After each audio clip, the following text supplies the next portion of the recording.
What do you believe is inside of a pregnant woman's womb?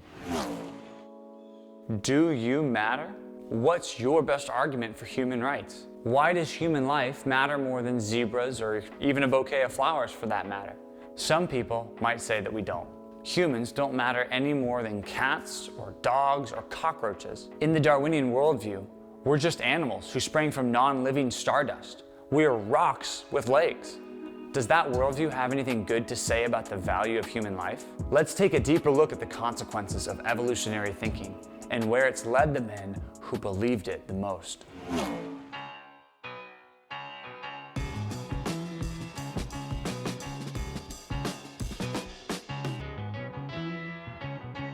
When we apply those ideas of natural selection to our social environment, that becomes what was known as social Darwinism. So do you think we have any of the effects of social Darwinism today? Do we still see that? Racism is an aspect of social Darwinism.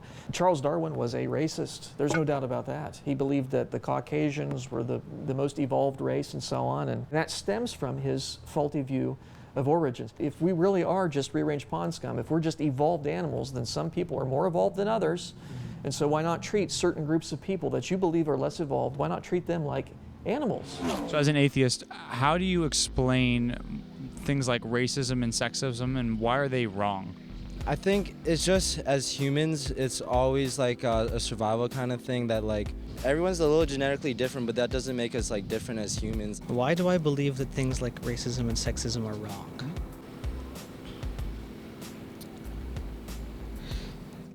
You're really putting me on the spot here. This is tough. It's really random. I could have been born a girl just as like evenly the chance that I was born a guy, right? So if you really are judging somebody based on something they can't control, that's not really being fair to them. In the Christian worldview, there's no such thing as race other than the human race. We're all descended from Adam and Eve, and therefore we're all equal before God. We're all made in His image and have equal value before the law of God. But if you reject that, if you believe in evolution, then all sorts of other wrong views will necessarily logically follow from that, including things like eugenics and some of these horrible evils that we're seeing in our society today. The historical roots of abortion were eugenics, and they were social Darwinism, right? Yeah. They used to even teach that embryology recapitulates phylogeny. The unborn child goes through the different stages of evolution. It goes through a fish stage and then these other, an amphibian stage and so on. Well, that's not true. There's no biological basis for that. Human beings are human beings from the beginning. They have the DNA of human beings. They don't ever develop gills or anything like that. No, that's not true. But nonetheless, you'll read that in even some of the textbooks today occasionally will still have that. It's just more like an animal. It's more like a fish. And people used to justify abortion that way. What is inside of a pregnant woman's womb? The embryo, right? Is that embryo a human being? He's going to be a human being. Do you think that fetus is a human being? Yeah. Okay. Would you consider yourself pro-life or pro-choice? It depends on the situation. Always situational. It's the start of a human being, but it can't like think or like comprehend anything. So do you think a person has to think or comprehend to be valuable?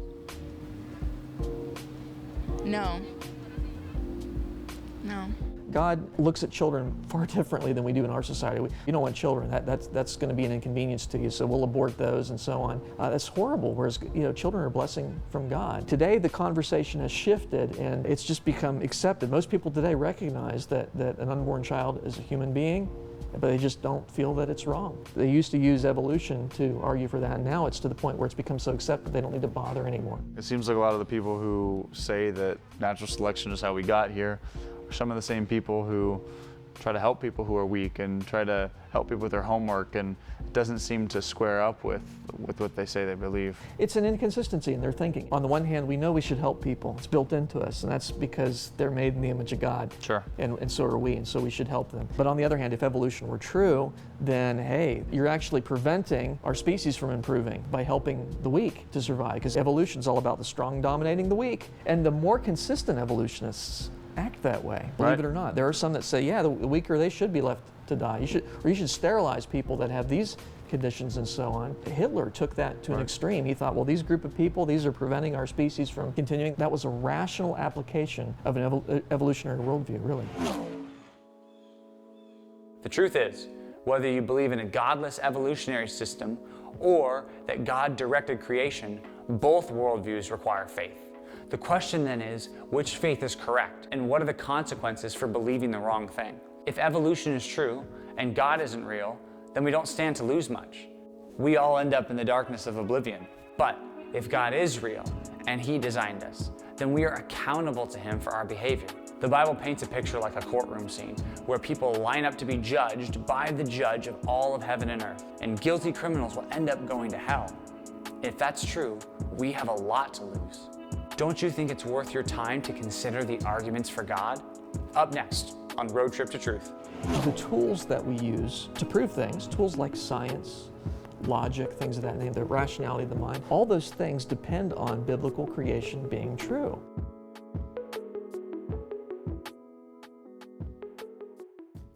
What's up, guys? Thanks for watching. Hope you enjoyed that. Next week we got more content coming at you, so make sure you subscribe.